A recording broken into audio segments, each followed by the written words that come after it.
Day -1, Friday, June 22nd. The team Wild Boars gathered together after practice. Tomorrow is my birthday. Let's go to Tham, Luang for a while. But nobody tell their parents, otherwise we won't be allowed. Tham Luang, or the Great Cave of the Sleeping Lady, is a twisting and turning 6-mile complex of narrow passages through layers of ancient limestone. Located at Mai Sai, a sleepy town along Thailand's border with Myanmar and Laos, known also as the Golden Triangle, an area used mainly by opium drug runners. Buried in its hills is its one and only entrance. Day 1, Saturday, June 23rd. Pirpat Sompanjai's father was the first one up early that morning. Happy birthday night! The whole family will be here to celebrate your 16th birthday after you return from football practice. Thanks, Dad. Can't tell him. I'll be a little late from Tham, Luang. As the boys ate their lunch after practice, Hey, Coach Ek, we want to go for a quick trip inside the caves. It's my birthday. 1 hour only. might rain today. Coach Ek, a member of the Shan minority from Myanmar, loved the boys as his own. An orphan from the age of 10, after which he became a monk, the boys were like his family. They cycled to the caves, parked their bikes, dropped off their backpacks, and disappeared inside. Little did they know that this would be the longest hour of their life. When Pirpat Sopanjai's entire family had gathered around his house in rural Vietnam, it began to rain heavily. Meanwhile, the boys were having a fun time, oblivious to the rain outside, until water started to fill in. Move to high ground, quick! Scrambling to safety on an elevated area known as Pattaya Beach. Unknown to them, they were 4 miles deep inside the cave complex. Meanwhile, the family waited for the birthday boy. He must be delayed because of the heavy rains. Wait a while. But as night fell, and yet no news of him, Has Nick returned from football? No, Knight isn't back either. something was wrong. Very wrong. Word spread that the boys and the coach had gone to Tham Luang after practice. The parents rushed there. See, all 13 bikes are at the entrance. They waited for the water to recede. Don't worry, it will clear soon. As it began getting late in the night, the kids were thinking of only one thing. My mom is going to kill me when she finds out. Day 2, Sunday, June 24th. Naradong Sak or Satanakong, governor of Chiang Rai province, did not waste any time. Empty the cave of water. Bring in the pumps. Placing big blue nylon pipes in the flooded areas, generators began pumping out water at over 1.2 million or 120 lakh liters an hour in a frantic effort to clear the pathway. By morning, Thai Navy SEALs were called in and rotating teams of 6 divers dived day and night trying to find the missing boys. But the force of the water currents ripped off their diving masks. Something needs to be done to reduce the water currents. Inside, the water the boys were carrying in flasks was over. I'm thirsty. You can't drink this water. It's muddy. See that water dripping from those stalactites? Stand under them and drink. That's pure water. The last meal the boys had eaten was before entering the caves. Now their stomachs were growling. Here, there's a little food I happen to be carrying. Coach Ek, what about you? Foregoing his share. Being a monk, Coach Ek was used to fasting. He now put his knowledge to good use. I will now lead you in a series of breathing exercises. These breathing techniques will help you conserve energy. Day 3, Monday, June 25th. News of the children trapped in caves spread all across the world. 1,500 journalists poured in. US Air Force deployed a survival specialist and elite ops unit. French, British, Australian divers came. Buddhist monks began coming every evening, leading the parents in prayer, who refused to leave the mouth of the cave until their sons came out, sleeping on cots and plastic chairs. Shamans from nearby villages came to pray and offered live animal sacrifices. A local massage school sent their students to give free massages to the tired parents and military. Soon, a small tent city sprung up in the mud, cooking curry, noodles, and selling energy drinks. Inside, food had run out, but the boys battled the odds. Just be patient. Your parents will find us. We can survive without food for months, but not without water. And we have water. Nothing will happen. Meditate. Pray. Days 4 to 9, June 26 to 30th, and July 1st. Geologists used electrical resistivity techniques, and mapping experts interpreted the data by creating 3D maps to find sinkholes, where above ground streams stopped and went underground, adding more water to the caves. Now I know why, despite pumping out millions of gallons of water, the levels never dropped. They then constructed dams to divert water flow into nearby paddy fields, where farmers readily accepted loss of their crop. We will do anything to save the boys. But they still faced great difficulty in their search operations until a cave detail map surveyed by the French in 1987 was sent to the rescue team. The efforts paid off, and despite ongoing rains, water levels dropped. The divers could finally begin their quest without interference from the conditions. Soon, What's this? Footprints, handprints of the children. Looks like they've been here. much deeper in the cave than anticipated, We need to go further. they reached a junction where one side went left and the other right. There was only one way to go. Upwards. The path going up is where I would have gone. Kochek continued to train the boys on how to conserve energy by restricting movement and meditating, which helped the boys fight hunger. Outside, teams began combing the mountainside looking for other openings into the cave complex. Expert climbers from Libong Island, who scaled cliffs to find edible birds' nests, a delicacy in Asia, used their generations-old skills searching for openings. We can't find any other entrances. We've covered the west side completely. Day 10, July 2nd, Monday, late at night. A pair of British divers, Richard Stanton and John Wallington, were at the end of their line, the rope that stretches to base camp, so they can find their way back. As they were turning to leave, Jason, as was his habit, sniffed the air. I smell people. Before he saw them, he knew they were there. Look, there they are. 4 miles away from the entrance, huddled on a rocky shelf they sat. How many of you? Replies the only boy, Adul, who speaks English. 13. Soon the boys got their first meal in days. High-protein liquid food, high-calorie gels, painkillers, antibiotics, and emergency foil blankets. Day 11, July 3rd, Tuesday.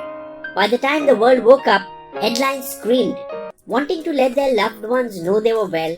We have written a letter to our parents. Can you give it to them? Don't worry. I just disappeared for 2 weeks. I love Dad and Mom. Don't worry about me. I'm safe. Don't can take care of myself. I want to go to Mukata when I come out. Kochek, who had no family of his own, wrote an open letter of apology to the parents. To all the boys' families, I apologize for putting your sons in danger. Please forgive me. I promise I will take care of the kids as best as I can. Day 12, July 4th, Wednesday. A team of Thai Navy SEAL divers plus a medic and counselor joined the boys. It took us 6 hours from the mouth of the cave to reach you. Dr. Paklo Hanshun, the doctor diver, earned instant fame in Thailand when the Thai Navy shared a video of him inside the cave treating the boys' wounds. He stayed with them for several nights and was the last one to leave the cave. I need you to be strong and healthy in case you need to be here for some time or we decide to swim out. Outside, it was still raining and the forecast was bad. Sir, there may be more flash floods and the caves may fill again. That would put them back on square one. Despite removing over 30 million gallons of water, there was still too much of it left inside. If that happens, the boys may have to remain inside till the end of the monsoon season. Soon, even that would not be an option. As more and more people began staying with the boys, the oxygen trapped in the cave began to deplete. 15% is too dangerous. The safe zone is 21%. Visibility was in inches, and the water was a freezing 18 degrees centigrade, but there were no choices left. We can't stay here much longer. We have to swim and dive out. Day 13, July 5th, Thursday. Outside, all sorts of plans were being discussed, even the option of laying an oxygen pipe to replenish air inside the cave. Meanwhile, the evacuation team began planning.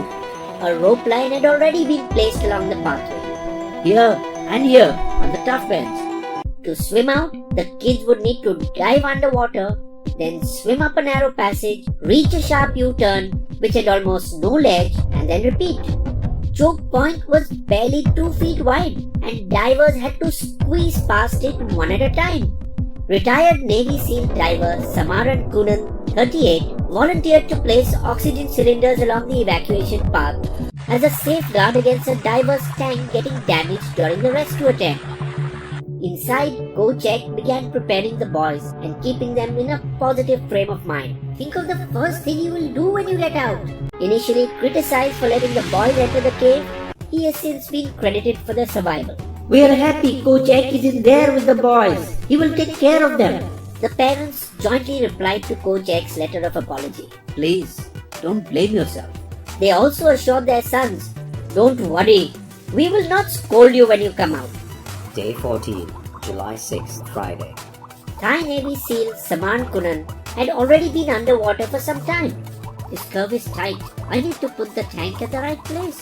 Finding the right place was difficult in the narrow passage. If I place it there, it could hit someone's head. If I put it here, it may be too deep to reach. The deeper he went to find the right spot, the faster oxygen drained from his tank. As he fixed the last cylinder, his head began to feel light. Need to get air now. But he was too late. It became the only fatality in this otherwise spotless rescue mission. Day 15, Saturday, July 7th. Shaken by the death, Ostanakon played for time. The boys are too weak to dive. A concerted effort was being made to dig into the cave. By day 15, more than 400 exploratory holes had been drilled, some over 1,000 feet deep. Unfortunately, the inside of the cave mimicked the surface terrain, where the ground sloped down. Inside, the cave also went downwards. After an accident occurred when a rescue vehicle skidded off a dirt track, seriously injuring 6 people, the effort was called off. The decision was made to swim the boys out, but none of them knew swimming, let alone how to dive. Boys, we have to put you all to sleep so you don't panic underwater. We need you all to agree. Each of you will have 3 divers swimming alongside, while we have other divers stationed along the way.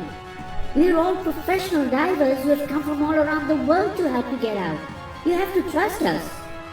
Day 16, Sunday, July 8th. Ostanakon confidently informed the world of the daring escape plan, but even he knew there lay great risk. Today is D-Day. After having rehearsed the rescue operation for several days, 13 international divers and 5 Thai SEALs set out on their mission. Inside, the boys were deciding on an even bigger issue. Which 4 should go out first? Maybe those that know how to swim the best, the strongest and healthiest. After thinking for a while, they made their decision. Those that lived the furthest should go first. They were sedated and quickly fell into a deep sleep. None of them will ever remember their dramatic journey out of the cave. Breathing through an oxygen mask with a float around their necks, they were wrapped up like yoga mats with handles. The oxygen cylinder was carried by a diver buddy assigned to each boy, almost hugging him right through. British divers Rick Stanton, Jason Mallinson were very tense for the first 5 to 10 minutes. As long as I can see air bubbles, I know he's still breathing. A SEAL command center was set up about 300 meters before the mouth of the entrance, called Chamber 3. It took the first 4 boys 4 hours to reach Chamber 3. News filtered out. "They're out! All safe!" Outside, everyone exploded in joy. Meanwhile, the boys rested and were medically examined. "Do you feel strong enough to walk out?" Yes, "You can see the boys coming now. They will be evacuated by chopper to Chiang Rai Prachanukuruk Hospital." We turned to one of the parents. "Why are you not being allowed to meet your son? They are weak and should not catch any infection from us." At the hospital, an entire floor had been evacuated for the boys. "We have to check them for possible lung infection from bat and bird droppings or caver's disease, and hypothermia, extremely low body temperature caused by prolonged exposure to water." Day 17 and 18, Monday, Tuesday, July 9th and 10th. After a day of rest, the divers returned to bring 4 more boys, and a day later, the last 4 and Coach Ek. Finally, 3 Navy SEALs and the doctor came out last. The boys who had lost 2 kilos each were first given semi-solid and easy-to-digest foods like bread, diluted porridge, and some chocolate. Parents of the boys had to wear protective suits and stand 2 meters away as a precaution. Even while in hospital, the boys paid tribute to the fallen divers Samar and Kunal, who died trying to save them. The family had to suffer because of us. They would later spend 11 days as monks to honor the diver's memory. For his widow, he was. You're a hero in my heart. Meanwhile, the divers who saved the boys have gone back to their lives. Chris Jewell is an IT consultant in England. I just have the skills which helped. I'm no hero. There have been other rescues as dramatic as this one, like the one in Chile in 2010, when 33 coal miners were rescued from 600 meters underground after being trapped for 69 days. A rescue shaft was created and a capsule lowered to bring out the miners. Peru in 2012, 9 miners were evacuated from 250 meters down after rescuers dug through rock and soil. France, 1999, 7 rescued after 10 days being trapped in a cave due to flooding, similar to the Thai rescue. That time they drilled multiple shafts into the rock. Within a month, the boys will be back to their football. Meet the accidental heroes. Ekarat Wongshuk-chan, 14, aka Dew, goalie. Natawut Takamrong, 14, aka Turn, defender. Adul Samon, 14, speaks English, defender.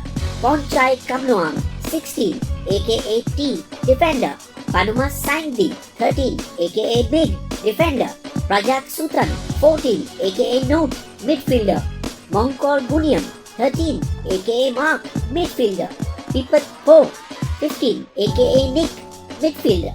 Sompong Jaiwong, 13, aka Pong, left winger. Pipat Sompanjai, 16, aka Knight, right winger. Chani Bibulrung Gruang, 11, aka Titan, forward. Duganpet Promtep, 13, aka Dom, captain and striker. Ikapol Chantawong, Coach 25. Wild Boars Limerick. Everyone was trapped emotionally along with the boys, who 9 days without food showed unbelievable poise. They sat on a slope but never gave up hope until a daring rescue filled their world again with joys. Subscribe to Bizbo's channel and be sure to click on the bell icon.